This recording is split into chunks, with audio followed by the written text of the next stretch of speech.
Oh boy, Oh Brad, boy. buddy, What's up? what's going on, my friend? Well, getting This older is every it. day. This is it. Oh, Final day of the campaign. yeah. A year in the making.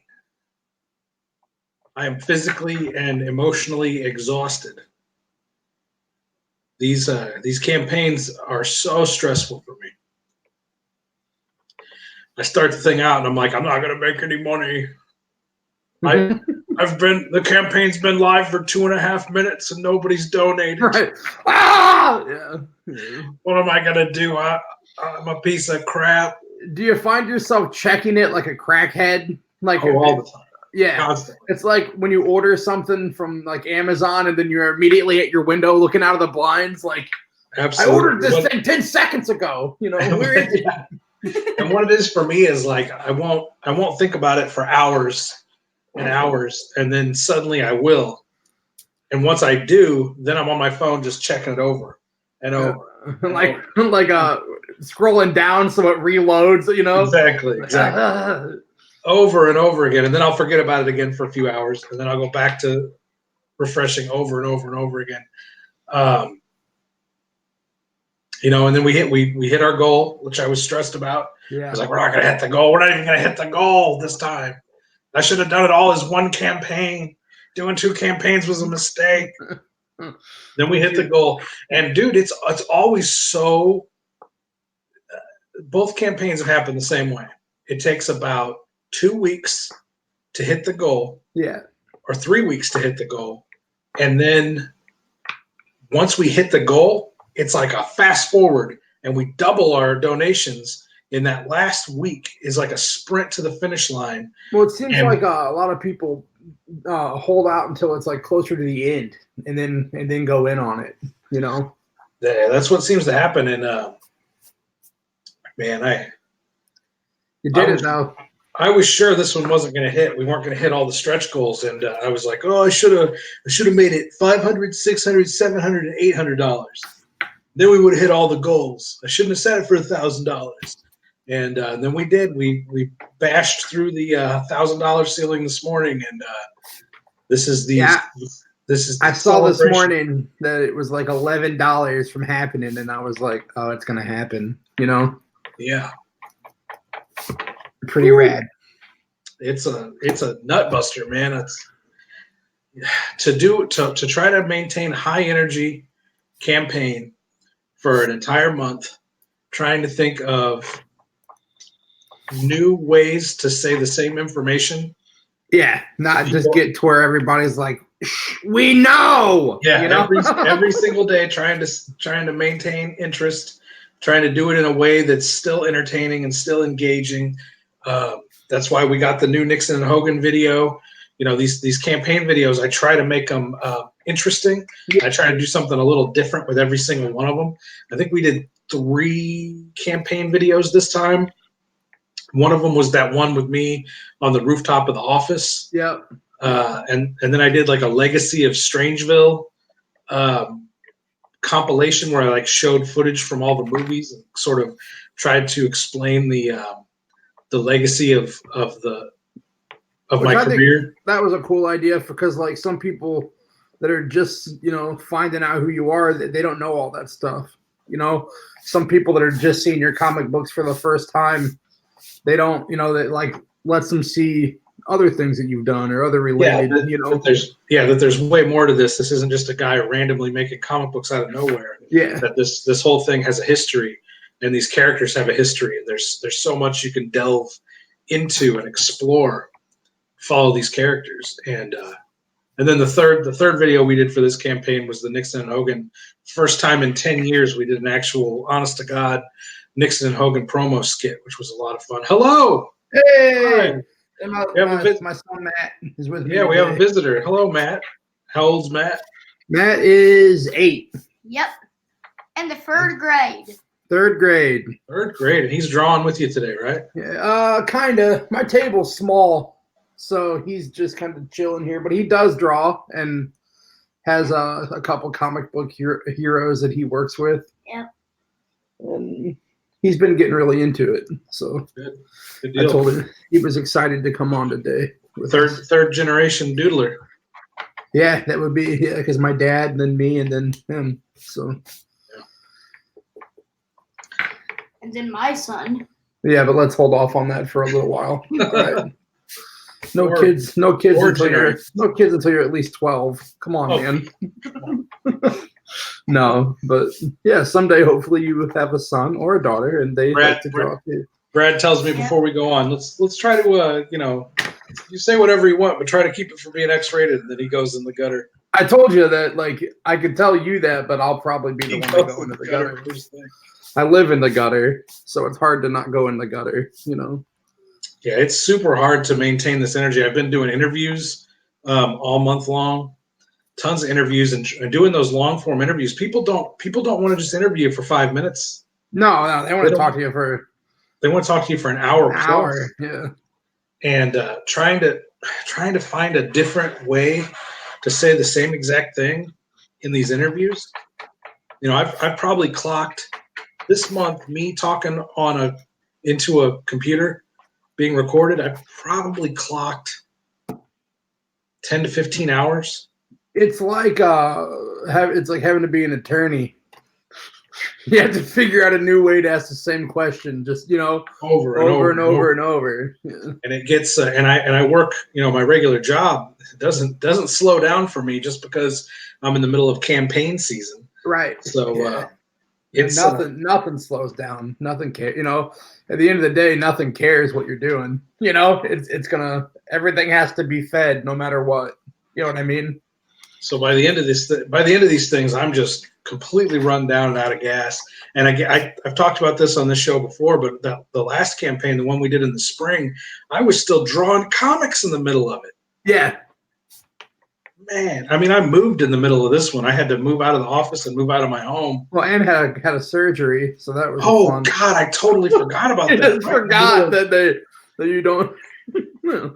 What all Yeah, I happened? went through a major surgery. I had a Lost my appendix during all had this an too. appendectomy in the middle of this too, and yeah, I'm still not. I mean, I would say I'm about 99.9% now. I guess a good like way to gauge how mentally ravaged you are would be the fact that you forgot that you had a surgery in the middle of all 8 weeks ago, forgot that I had a surgery 8 weeks ago. Yeah. Man, I would say that I'm at about 99.9% now. Though, if I push on my stomach, there's a couple areas that I feel like a knot area where it's like, I guess that's going to be scar tissue or something. I don't know what's going on with that, but the doctor told me it was normal. And other than that, like, I've been able to lift anything. Yeah. We talked on this show last week about how me and my brother had to move a washer and dryer in here. Yeah. That didn't bother me at all. I was kind of waiting for the next day to see whether or not I was going to be wake up and be messed up. to wake up and all your guts are laying next to you and Talking to me. Shouldn't have did that. Yeah. Talking to me. That was a big mistake, Kevin. Yeah. Big mistake. We don't belong out here. Now I'm out here. Yeah. That's how I feel whenever I have Taco Bell. It's just all my guts are laying. Yeah.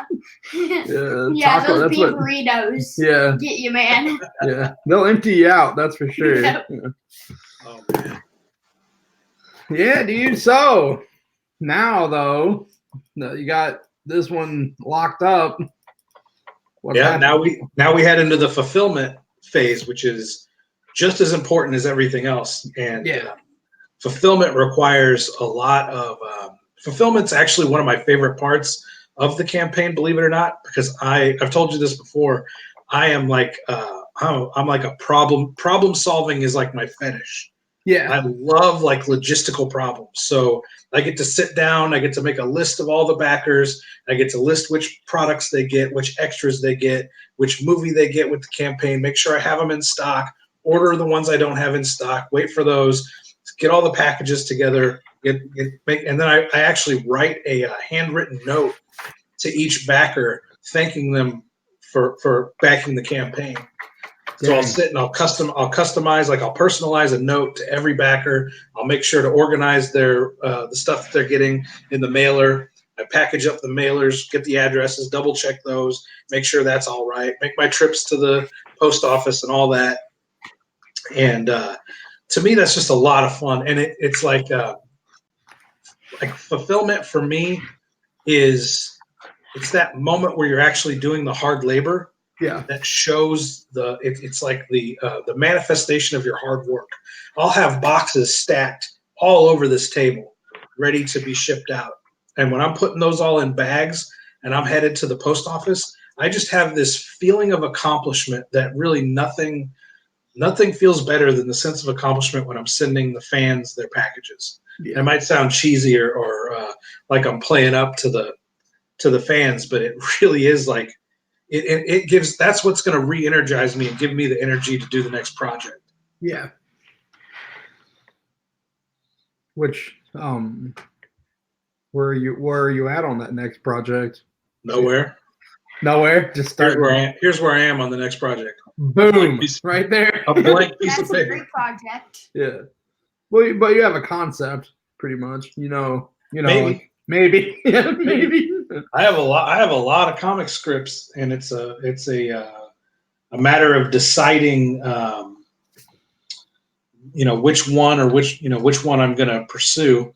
I have been drawing that shark character a lot, and I do want to do that book, but the success of this campaign has me wondering if I should just stick in the because if I do the shark book, it's going to be a completely brand new character. Mm-hmm. It's going to be a new entry in the Strangeville universe, but I have scripts for more sequels to the movies. Mm-hmm. So I could play it safe and go ahead and illustrate another Hack Movies adaptation.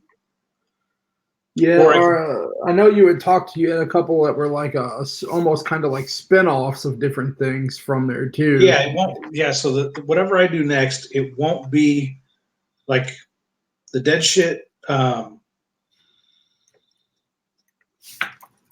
dead shit comic book is it's a direct adaptation of one of the movies. Yeah, taken directly from it. Yeah. Everything else that I have are like sequels or spin-offs from the movies, not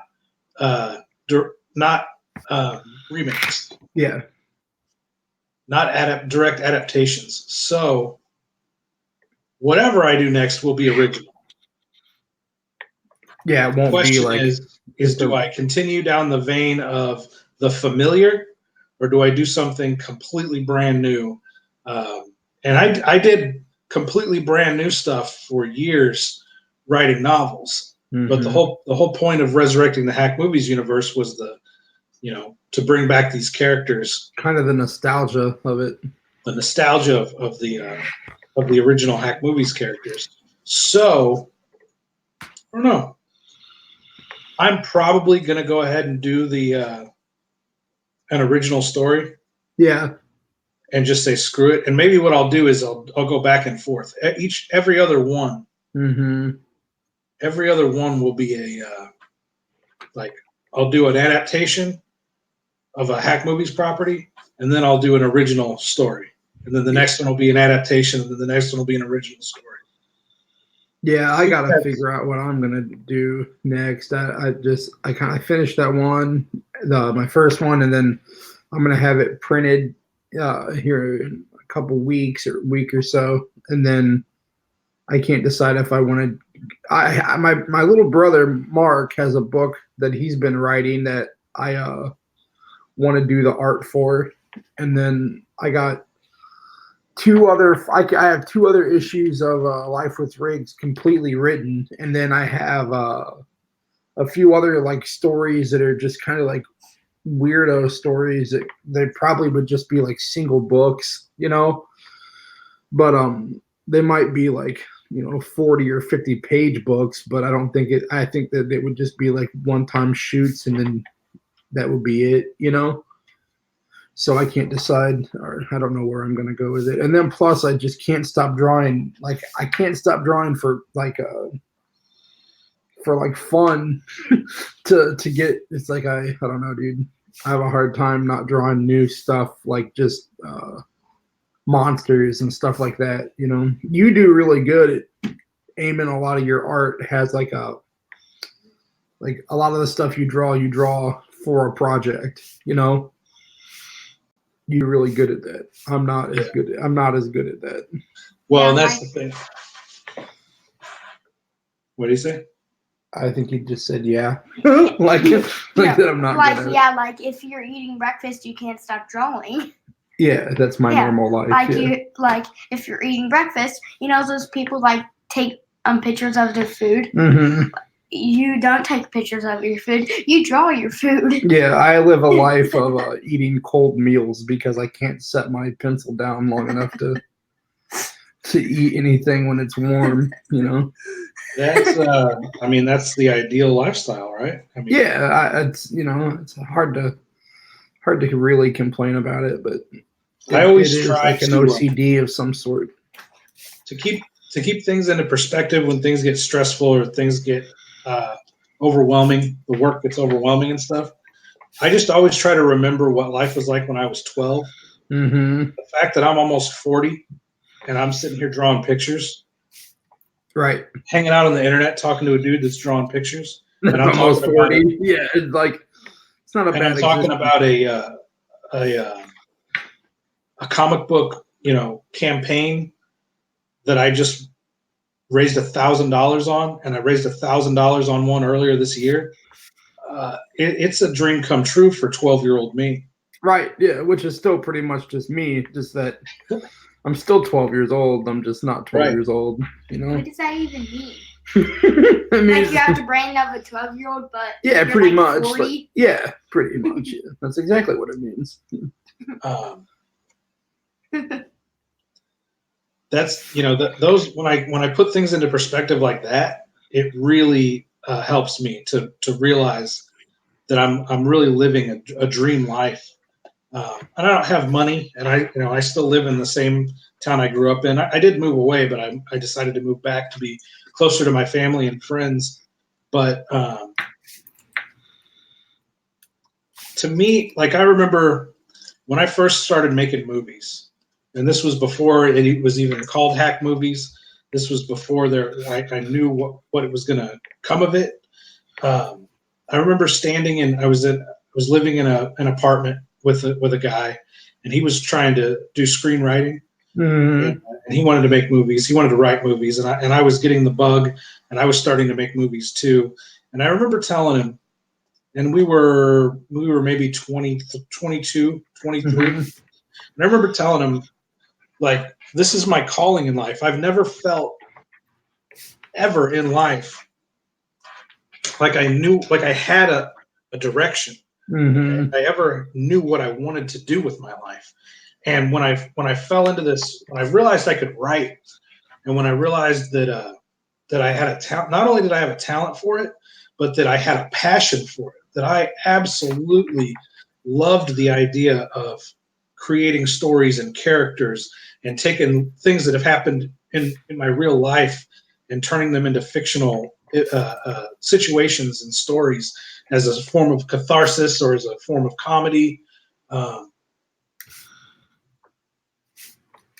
remember telling him, I was standing in the doorway to my room and he was standing in the doorway to his room. And I remember saying to him, I can do this for the rest of my life and I don't really care if I ever get paid for it. He said, What do you mean? I said, I don't care if I have to work a fast food job for the rest of my life. If I can pay my bills with that fast food job and make cool stories for the rest of my life, I think I can do this because I love this that much. Yeah. And to this day, I've never been able to quit a job. I've never been able to quit having a job to pay bills, but I have never in my life regretted, not for a second, have I regretted the decision to dedicate my life to creating stories. And the way I create those stories might change, but my passion for telling stories has never changed. Yeah. And, I feel like it might have even grown some as you've gotten older. Do you? Yeah. Well, yeah. As as hack movies like sort of manifested and became what it was, and then when I made the switch over to writing novels, and I realized I could really, I'm probably a better novelist than I am anything else. Yeah. I think I probably write better novels than I make movies, and I write better novels than I draw comics. And as I've developed those skills over time, I've absolutely gotten more passionate about it. Yeah. And I would say probably the most exciting time in my life was around 2013, 2014. I did those 2 years. I probably did 25 to 35 conventions. Yeah. And I just absolutely blew up on the indie scene out there doing conventions. And I grew my brand so much in those years. And I met so many people out there and that are passionate about the same things I am. I really connected with a lot of people and a lot of fans, and I just had a ton of fun out there. And I want to get back to that. I want to get back to the point that my entire life is just immersed with the road and promotion. And because if I'm complaining about how stressful it is running a campaign right now, imagine if I had conventions every other weekend, Right. that I was packing up for, that I was making sure I had inventory for, that I was doing the logistics on the hotels and making sure I had the tables and juggling all that financially. It's a job in and of itself. Oh, for sure. So I'm basically sitting here being like, I'm so overworked, I'm so stressed out. And by the way, I want to add even more work. Yeah. And even more stress to myself. Yeah. I don't know what my plan is, honestly, with all of it. I just doodle, you know what I mean? And then I've never really thought about what my goal is with it. I guess it's just to keep making stuff and having fun drawing. I don't really think about. You think about the what is it? The commercial end of it. Yeah, you get way more. I wish I could do that. I wish I could get my brain to do that, but I don't know. I don't.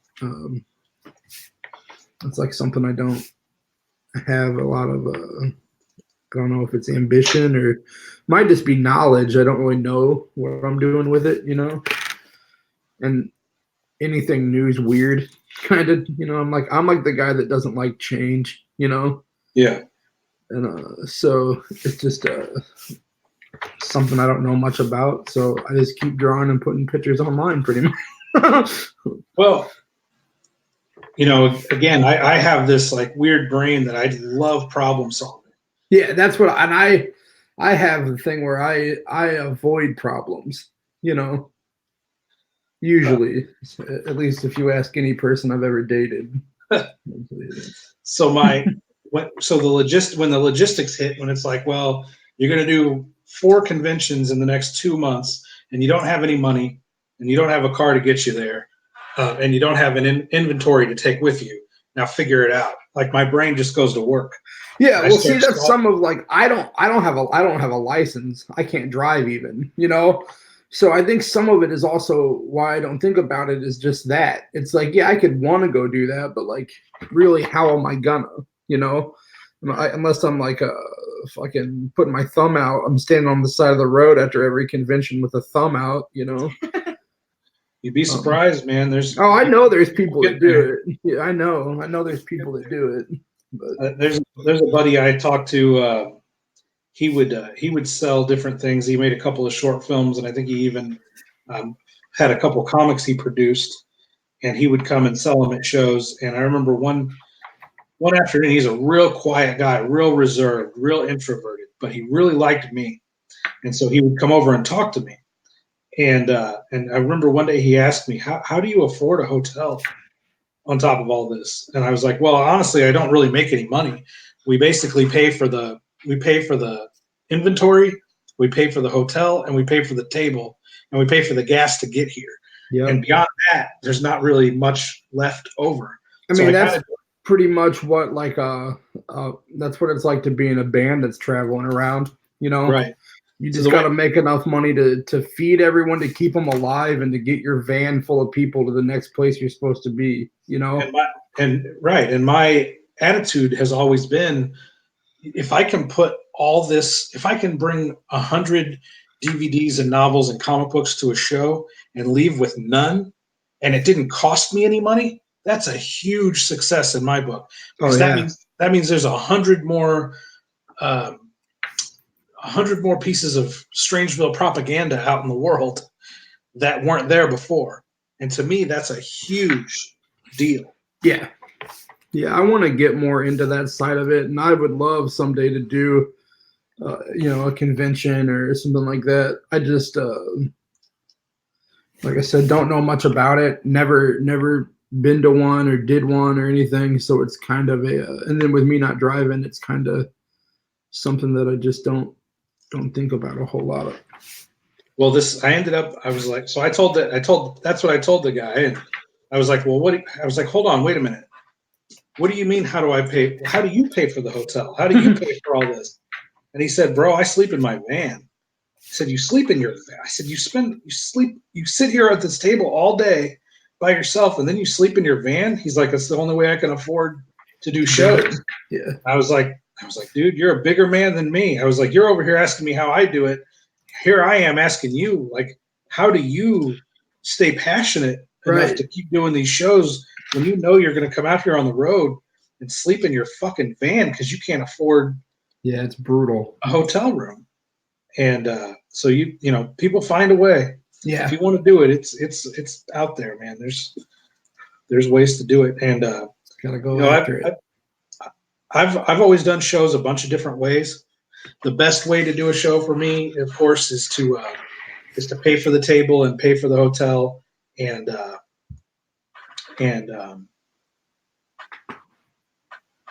pay for the gas and drive the car. Mm-hmm. But I've had many shows where I've been so broke and so poor that not only have I had to sleep on the floor of someone else's hotel room and pay them a little bit of money, I've also had to rent space at somebody else's table because I couldn't afford. I couldn't afford my own table.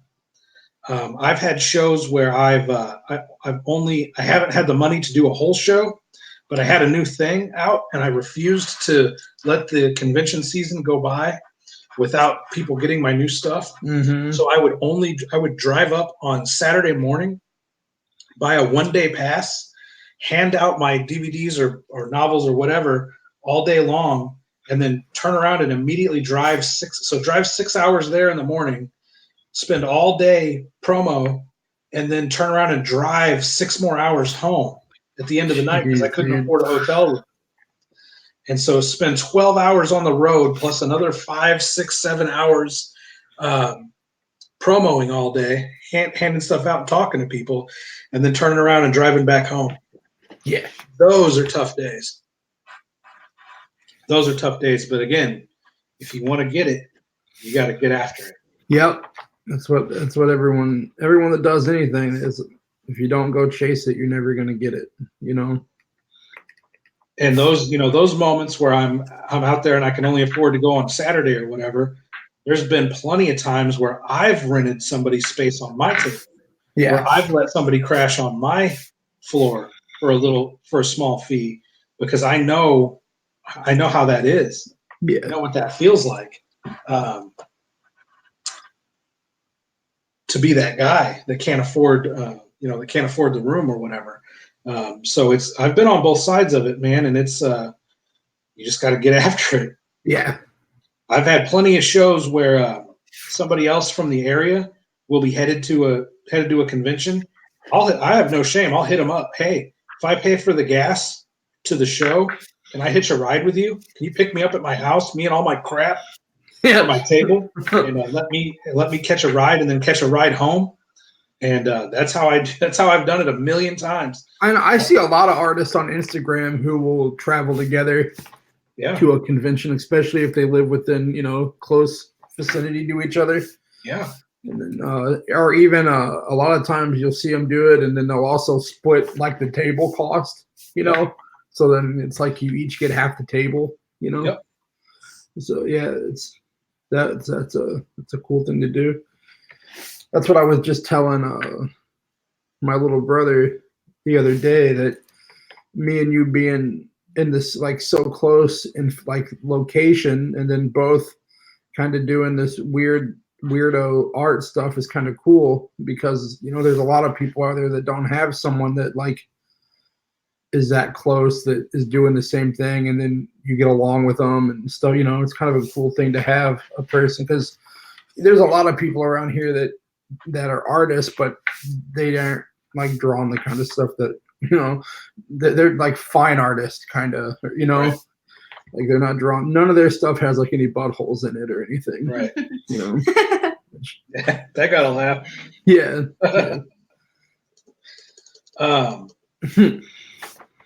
Yeah, definitely. And we've talked about doing local shows, and if you want to go to a convention, you know, like I said, I have no Oh problem yeah. splitting the table. We can split the table costs. We can split the gas. I mean, it's better sometimes. Yeah. Like I do said, that. I don't know anything about it, so pretty much what I figure is that when you're ready to do it, you know, you'll tell me, and then I'll do whatever pretty much needs to be done to do it.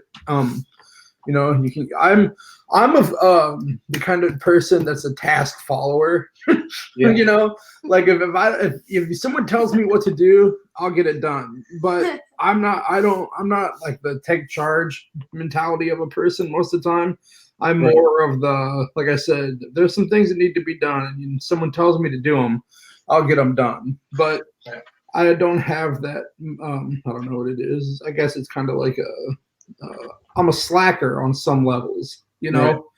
Right. I'm like a monumental underachiever most of the time, you know. So, but like even like with Amanda, like if she needs something done, and I'm supposed, you know, if she's like, Brad, do this, I'll go bust it out. But if no one says anything to me, like I don't do much. Like No, Pops, you know. like Pops, whenever sometimes he says this. If someone tells me to shut up, I shut up. I don't keep talking. I shut up. Yeah, that's what my stepdad used to always tell me when I was young and used to get into trouble. My stepdad would always tell me that obedience is the key to happiness. That once you learn how to follow rules and orders, life gets a little bit easier, you know. And on some level, that's true, man. Because I mean, there's no reason to always push against the grain, you know. Right. Like sometimes it doesn't hurt to just let things float, especially if they're harmless things, you know. Right. But then the problem that can happen is that I found myself in a situation where it's like there's not much that I won't just let float sometimes. Right. I have like a dude, you know, like the Big Lebowski. Yeah. That's like I'm a full blown almost like dudist. I just whatever, you know, it's kind of like whatever's gonna happens, and I'm just like a turd floating in the wind, you know. Right. Wherever the wind goes. Turds are too heavy. Turds are too heavy to float. Yeah. Oh, they float in pools. How do you know? No, I know. Have you pooped in a pool? He says, "Have you pooped in a pool?" What, you haven't? You're gonna give him ideas. Yeah, I know. He ain't gonna get yelled at by his mom when he takes a dump in the. Pools are just a big toilet, basically. Public pools, I always feel like are almost like, I guarantee you, public pools are like mostly pee. Like you're swimming in. You're swimming in, like you can toilet. look around at everyone in that pool and be like, I'm swimming around in their pee. Yeah, like and my own poop pee. too. Yeah. Yeah, like because I'm not gonna be the only idiot getting out of the pool to go pee. Yeah, you know. It's probably like it's just like a big toilet. Yeah, pretty much. I've always thought of public pools. Public pools are flush. gross if you think about it. Yeah, both no flush. Yeah, public pools are gross. Yeah. The only way you can flush is whenever they drain out all the water. It's like going to the gym and then you go into the sauna and there's a sign that says must wear clothes in sauna. And then you're sitting there and then a 75-year-old naked man comes in and like has a newspaper and props his leg up on the thing where his like 75-year-old leather nutsack satchel is hanging. And then you're like, oh, my sauna time's done, you know? I thought you were going to say, like, no pooping in the sauna. Well, yeah, they don't like you to do that either. Yeah. There's not a sign for it, though. But, So like- it's like, if it happens, it's their Yeah, fault, not or yours. if you, like, pee in the sauna, it's just going to melt. That would smell so bad, though. Imagine taking a pee in a sauna. Yeah, like, if you just pee in the sauna, it's just going to, the pee's just going to melt. Definitely something that you shouldn't do. Yeah. I am. It should be illegal. It's looking very, what's that remind me of? Like circle jerks. Yeah, I'm trying. This is I'm trying to come up with the human version of the shark guy before he rad. becomes- Before he becomes the shark. I love that hawk on that mohawk's cool. Yeah. There's a spike bracelet.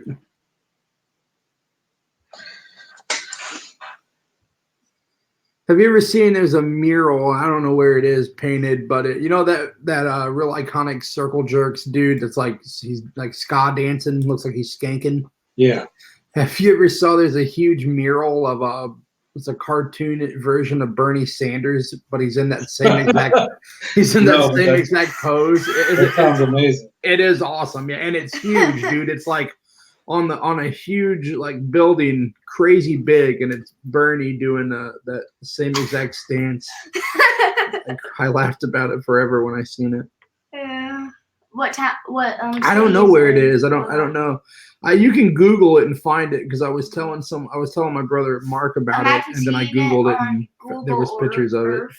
You just have to Google like circle jerks Bernie, I think. Yeah, And then imagine seeing it on You're gonna get a Google. bunch of other weird videos. Yeah, imagine seeing it on Google Earth. Actually, don't Google circle jerks Bernie. I guess that's Yeah. probably a bad idea. You're just gonna come up with a remix with Circle Jerks and Barney on Yeah. the same song. Circle Jerks is a dinosaur. Let's create- You had another story a while back that me and you were talking about off and on that would be a cool project too. What's that? It was that bounty hunter, Oh yeah, but big butt bounty Yeah. hunter. yeah, the big booty bounty hunter. Yeah. Story. Yeah, that I'd like to see that come to life someday. I never ended up writing that, but that would be a lot of fun. Yeah, it was cool. Just even the concept art you were showing me was real neat. Big Yeah, I'll Butt probably- Bounty Hunter. I'll probably end up doing that. I do have a little bit of concept art for it, and a pretty cool idea. What I was saying earlier, that I'll probably do like one directly connected to the movies, and then an Mhm. original, and then one directly connected to the movies. That'll probably be one of my originals. It might even be the next original one I do after this one. Yeah, I think that what we were talking about with it seemed like it could be really cool. So yeah, what I'll probably do is I'll probably do this one and then another Hack Movies one. And Mhm. then that will probably be, well, who knows? I could have a million ideas by then. Ideas come and go. Right.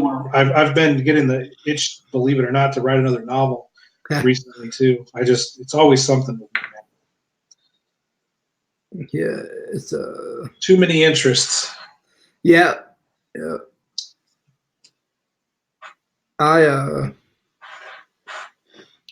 That's what I can't decide on that's where I am right now is like, what am I going to do next? Because it's like one day I'm like, all right, man, I just want to do this. And the next day I'm like, no, I want to do this. And I need to just like settle my brain on something and be like, you can't do any of them until you do something. You know what I mean? Or, That's what I end up doing. I end up dancing around several ideas, Mhm. flirting with several ideas, and sort of off and on. Oh, this is the one. No. This is the one. No. But once I finally commit to one, I'll stay with it. Yeah, that's kind of I think where I because this is all a new process to me, you know, and I feel like I'm just kind of once I'm drawing art, I'm making art all the time. Some of it's concept art for characters and stuff I'm thinking about. Some of it's just for fun, but eventually something's gonna pop, and then I'll just take off on it. You know what I mean? Yeah. Like that's kind of what I'm hoping happens anyway. You know. Yeah. I am gonna shill this comic one last time, and then I'm gonna cut this one a little short. I am tired, dude. I need to take a nap before work. Yeah.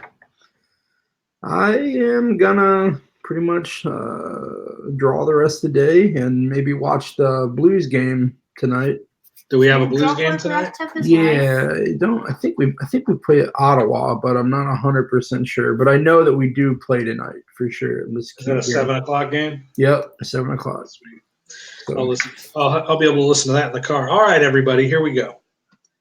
Today is the last day of the dead shit, the Talisman of Transmutation Indiegogo campaign.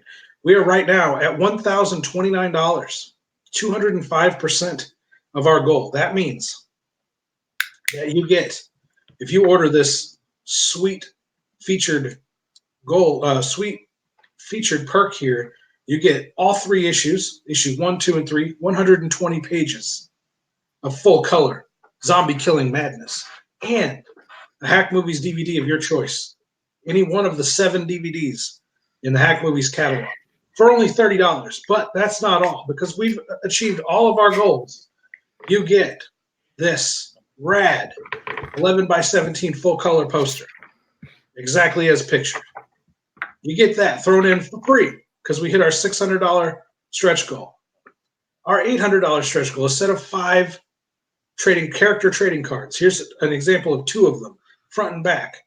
Musclefuck Nixon and Laser Eye Hogan, plus 3 unknown quantities that will be revealed when you open your packages, because we hit our $800 goal. And then just this afternoon, we hit our $1,000 goal, and all backers will be receiving Nixon and Hogan Meet Satan on DVD, where Nixon and Hogan challenge the devil himself to a bong smoking contest for their very souls. Unlocked. All of this unlocked. You get all of that thrown in for only a measly $30. There are other tiers as well, but the best tier to jump in on is the $30 tier with all 3 issues and the DVD. But Kevin, I already have the first 2 issues. I bought the first 2 issues at the campaign earlier this year. Well, then you want this perk down here for only $15. You get the 3rd issue by itself and a DVD for only $15. That is a steal right there. That's a value. That's a high value right there. Or you say, well, I don't care about your movies and I'm a cheapskate. Well, you get all 3 comic books just by themselves for $25. It's only $5 more to throw in one of those DVDs, but whatever. If you're one of those cheapskates that only wants to do that, you can jump in at that level. Down here, we've got a special thanks from Nixon and Hogan themselves for only $50. You get all 3 comic books and a special customized, personalized thank you from Nixon and Hogan themselves. Did a couple of those already. We have down here at the $60 level, we have all 3 issues of the comic, plus a custom watercolor painting of Nixon and Hogan painted by yours truly. For those that like the original art, there you go. And for those that like the collector art, down here, for only $75, you get all 3 comics. And you get a piece of original 11x17 pencil art from the comic book. And that's dual-sided, so you actually get 2 pieces of art for the price of 1, and that's only $75. I think that's a cool thing too. It's like an actual pencil from when you laid it out. Yes, indeed. So that is the campaign in full. Today is the final day. So if you're watching this on Friday the 18th, you asked out.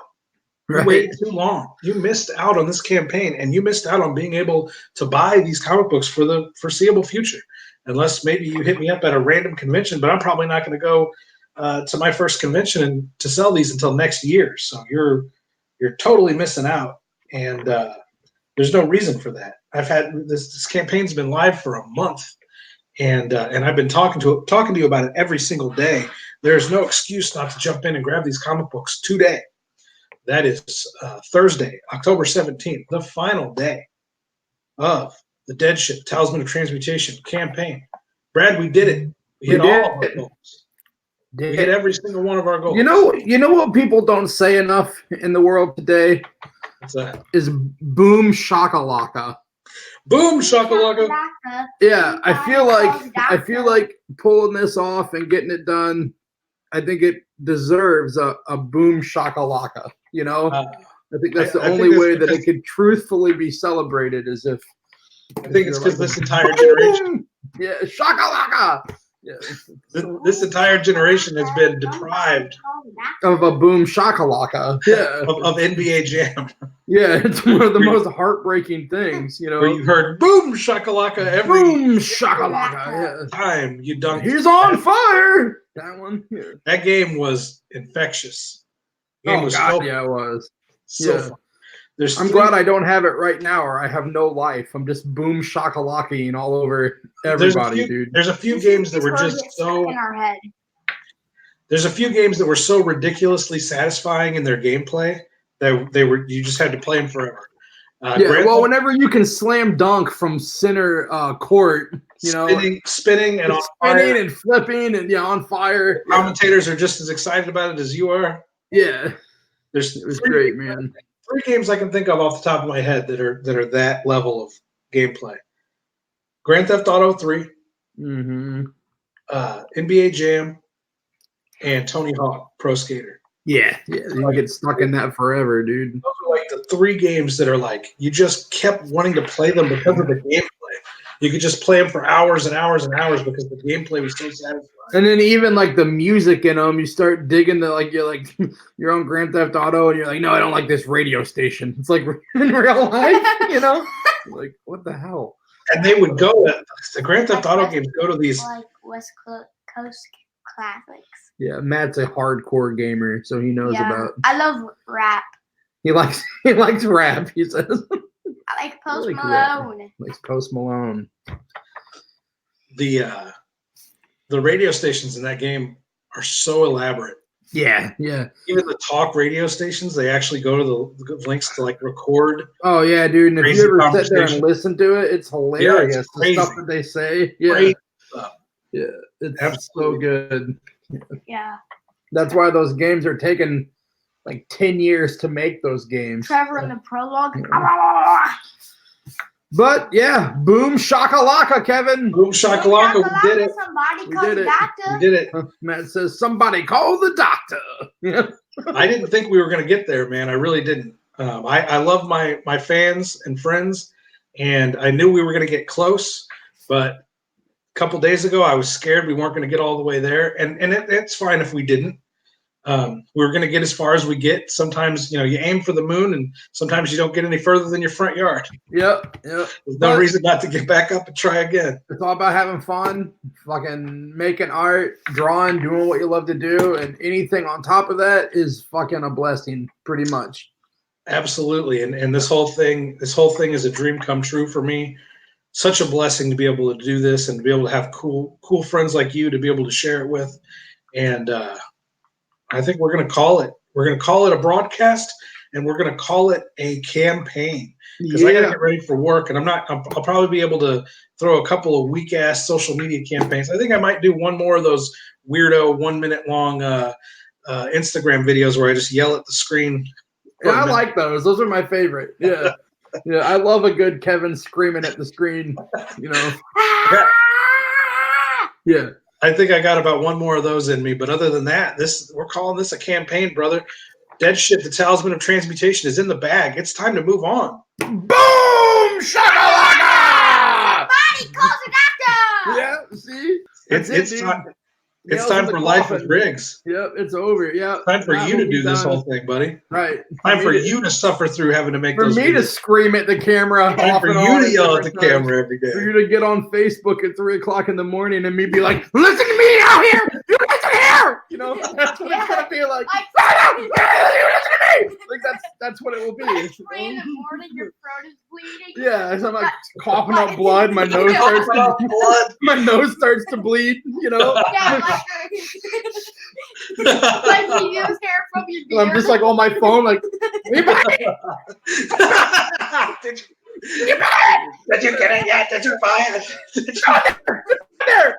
That's what it's gonna be like, dude. Seriously, that's why I'm trying to keep it cool. Because once my crazy starts spinning, like it gets spinning pretty good, you know. Amanda will run and give me a fucking Thorazine shot in the side of the neck, and I'm like, buy the comic book, and it's just like out on the table. That's what Show us what you've been doodling on before we Oh bed. yeah. Figure out how to get back to this other camera. I drew these two weird pieces of like this one has a hose coming out of the back of his head and then it's going into this dude's mouth. That is awesome. That hose looks like an intestine. Kind of looks like Yeah, I always draw like I've drawn these kind of it looks hoses like and a other turd. things. Yeah, it could be a turd hose or an intestine hose or definitely something that holds turds. You know? Turd holder. Oh yeah, your turd chute. Yeah. But yeah, just doodle that up. I don't know what I'll do with it. It might be I'll ink it just because I've been trying to ink a bunch of stuff just to keep. I like inking by hand. It's really fucking calming to me. Yeah. But then I haven't like some of this stuff will go. I found a really old sketchbook of mine today, and I was like kind of pumped to find it because I think it's like probably 12 years old or so. But it's got a bunch of It's older than me. It is older than you. It's got like a bunch of weird old stuff in it like that, dude. Nice. So it's almost like I was really into tattoo art and Flash for a while. It's like a weird, but I was pumped up to find this. But there's this thing. Oh yeah, look at that, dude. Weird, almost like kind of rat pink looking. I was pumped up to find it, and there's like a weird fish tank drawing. Under the sea. But I want to redo this Under one the digitally. sea. Well, I like this. This one could be cool redone. It's like yeah. it's like a pig holding a Jesus cross with wings, but this one is the one that I think could be really neat redone digitally. It's hell yeah. a zombie holding a funny teddy bear, thinking about eating it. Yeah. But I was pumped up to find. It was kind of neat because I didn't know. I moved a couple times, and I used to have tons of these sketchbooks. And I don't know where most of them are now. You know, there's that thing, but there's a bunch of neat stuff in here, so I was kind of excited to find it. But I might redo that zombie with the teddy bear. I think that could be a real cool thing to make a piece out of. For sure. So, but yeah, dude, good show. Yeah, I guess. I drew some stuff. You drew some stuff. I'm so exhausted. I don't even remember what we talked about. Yeah, I don't. I almost never remember what I talk about. That's kind of one of my curses. I need to crash, and I need to regroup. I need to take about. I'm going to take about probably a good week to myself to just recuperate, and then I got to start in on a comic, bro. Fire it back up. Yep. And I am going to have my comics printed. What is today, actually? I think I'll be able to send them off on the 23rd. And, just a few days. It's next week. Yeah. So I'll have them sent off, and then however long it takes them to come back, and then I'll start screaming at the camera. And it's all on you, brother. Boom shakalaka. Yeah. And it's all on you. All right. Well, thanks to our special guest. Yeah. Thanks for coming. And yeah, boom shakalaka. Boom shakalaka. Boom shakalaka, somebody calls doctor. Because I